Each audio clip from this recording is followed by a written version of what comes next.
artinya apa? Al ketemu ilah. Ilah ini kata benda. Artinya kalimah isim namanya ya. Dalam kedengaran mereka namanya kalimah isim.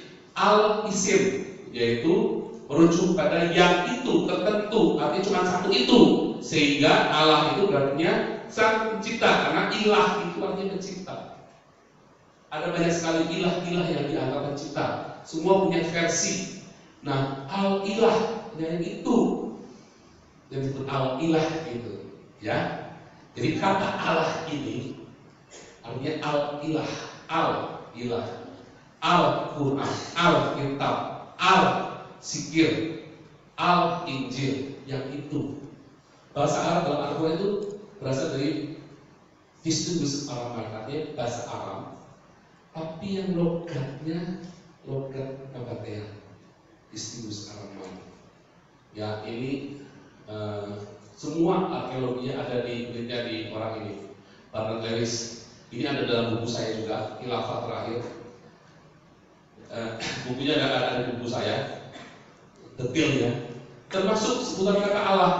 Jadi zaman pra-Islam, sebelum ada Muhammad lahir, ada kata Abdullah, artinya abdi Allah. Abdi itu bahasa Arab ya, hamba Allah, ya, abdi Allah.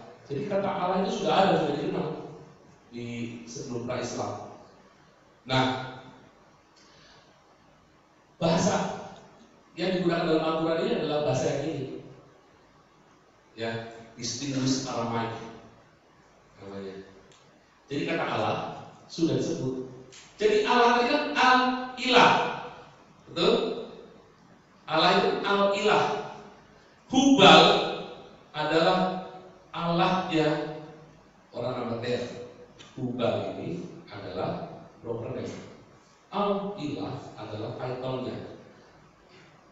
Presiden itu title, namanya Joko Widodo. Tidak ya? Presiden Joko Widodo.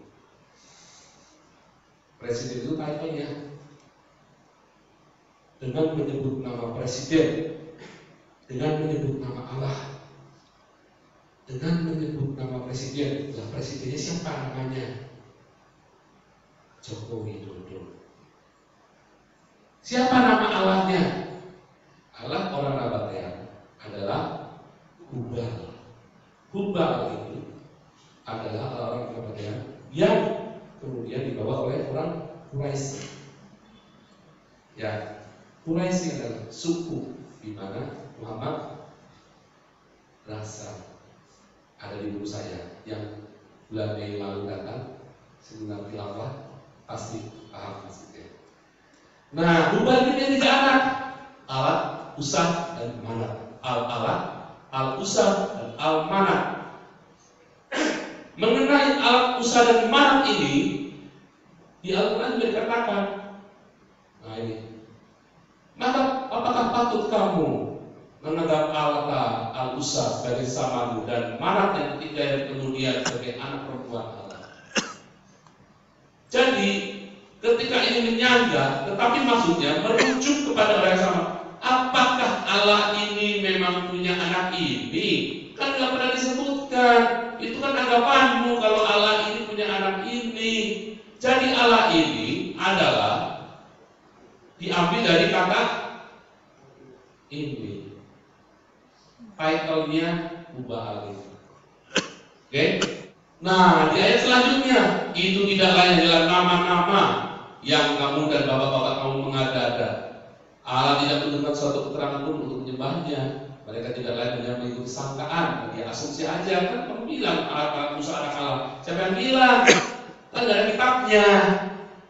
Karen Armstrong, ya, dalam bukunya Karen Armstrong, di media banyak buku Karen Armstrong, dia tulis.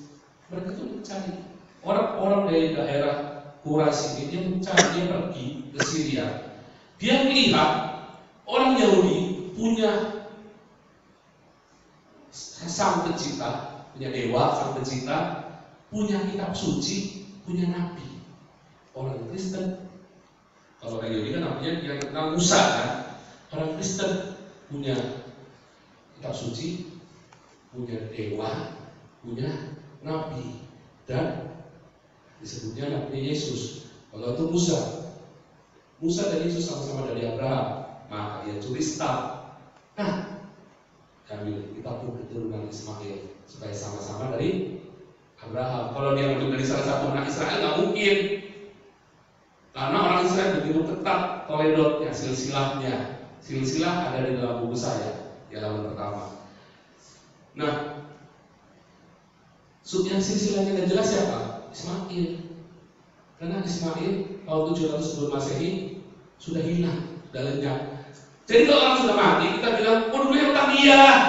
Kita mau nuduh dia gimana? Utangnya nenek saya tuh udah mati orangnya. Nah, udah mati. Udah nggak tahu dah. Kita mau konfirmasinya gimana? Nggak bisa. Suku Ismail itu sudah nggak ada. Tahun 700 Masehi sudah disingkirkan, exile ke utara. Sisanya sekitar tahun 500 atau sampai 550 sebelum Masehi ya, Filosofi. Jadi udah nggak tersisa satu pun. Tema dan Beatrix itu Medina ya, sampai ke utara itu udah nggak ada suku sekarang. Suku Ismail udah nggak ada. Karena sudah nggak ada, kita sudah bilang kita ini dari suku Ismail. Apa itu yang bikin Ismail? Buktinya mana? Ada keturunan itu yang mana? Nggak jelas. Kita aja ngaku di keturunannya. Nah, kan nggak maksudnya? Ya. Mengapa harus ngaku dengan Ismail? Karena sahnya itu adalah dari Ibrahim. Itu sah memegang jadi El Shaddai. Dan yang tidak memakai nama kata Yahweh itu Abraham. Abraham tidak memakai kata Yahweh, dia memakai katanya El. Dan El dalam bahasa Arab itu jadi Elah atau Allah dalam bahasa Arab. Ya. Alat Musa, kita nggak usah bahas ini. Inilah dewa-dewa yang ada di daerah Persia sampai ke Mesopotamia, sampai di Palmyra, Iran, jadi Nabatean semuanya. Ya, next kita nggak usah bahas. Ini, lihat ya, bintang, bulan, nah ini Venus. Ini bukan matahari ya, Venus ya. Nah, Tubal ini berarti Tahu, Spirit dan Baal ya. Jadi satu proper name, yaitu dewanya bangsa Moab, dibawa ke Mekah oleh para amir dari Arab. Tadi ya, orang-orang ini nyari, orang-orang dari Nabatean tadi lihat, mereka semua punya Tuhan, di bawah. Nah, Tubal ini sendiri ya adalah nama lain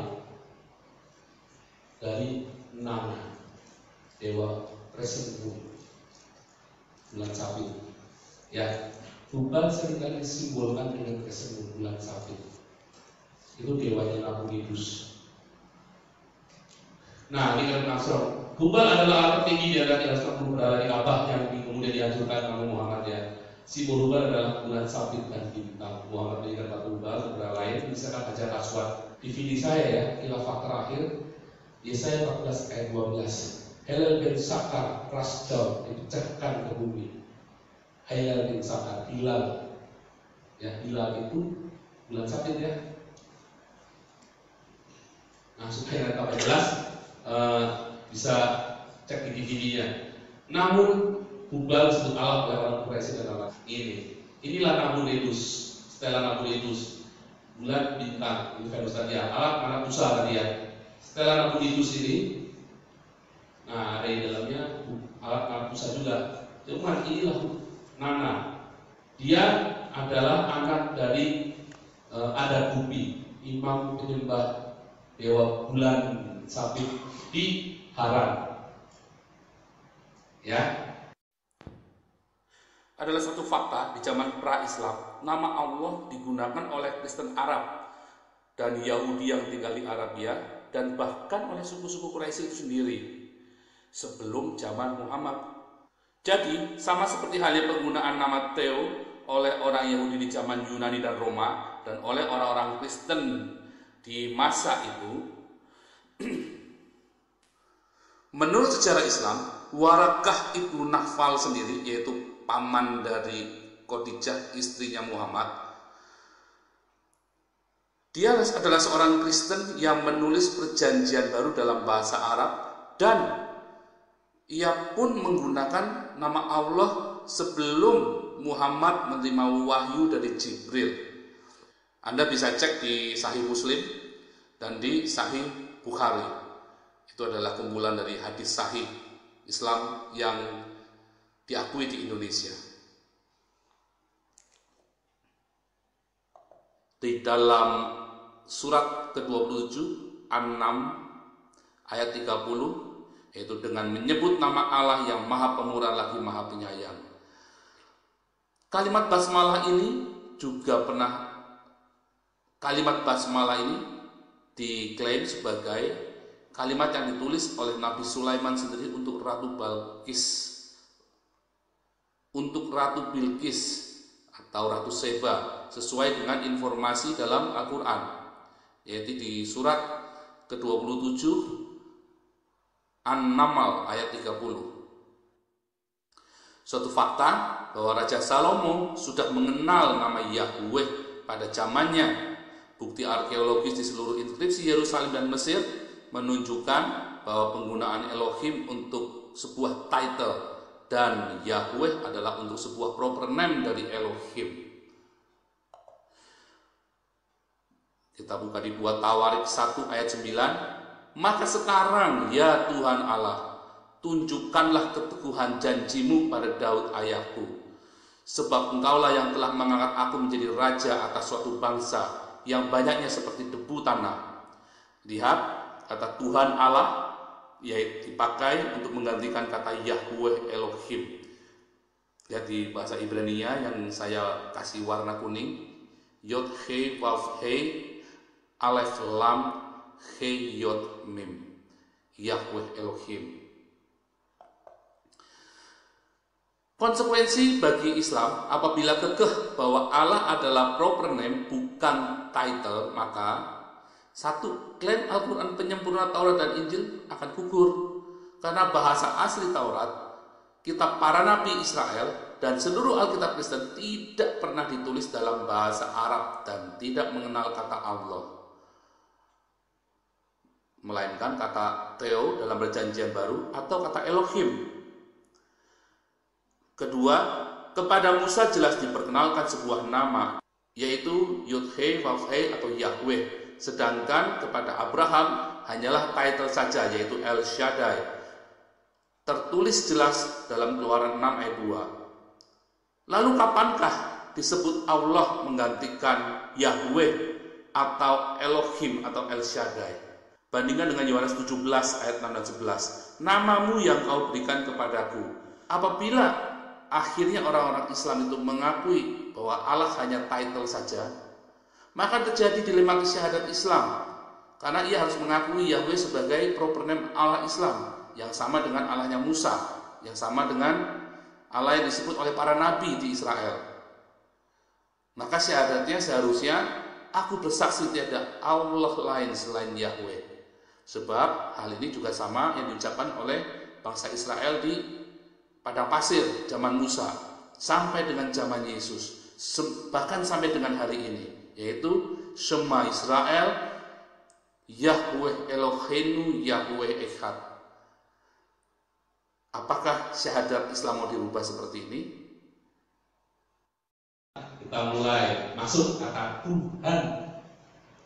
Kita suka bingung dengan kata Tuhan. Tuhan itu aslinya itu nggak ada kata Tuhan. Kata Tuhan itu berasal dari Lesker. Nah ini Lesker ini. Jadi dia bingung, ada banyak sekali tuan tanah, tuan rumah, tuan ini, tuan itu, semua dipanggil tuan. Makanya dia, karena dia tulis bagaimana cara membedakan Yesus dengan yang lain, dia kasih tuan itu ke tengah-tengahnya di sisi kata Tuhan. Dalam bahasa aslinya nggak ada, orang Indonesia nggak mengenal, orang Nusantara, orang Melayu, orang Malaysia tidak mengenal kata Tuhan. Kata Tuhan baru muncul di abad 18 gara-gara orang ini nih yang bikin kata Tuhan, ya. Nah, jadi bingung kan? Ya, lihat nih, lihat ya. Ini penjelasannya dalam pengantarnya dia. Bahasanya lucu ya. Alkitab Ijaiyah itu segala sesuatu, perjanjian lama dan baru, atas kita segala tuawan, Marita Kompania pada perikop yang sama dengan ini bahasa kuno banget di abad 18 nih. Akhirnya dia bilang, Yani Ishak El Mesih Tuhan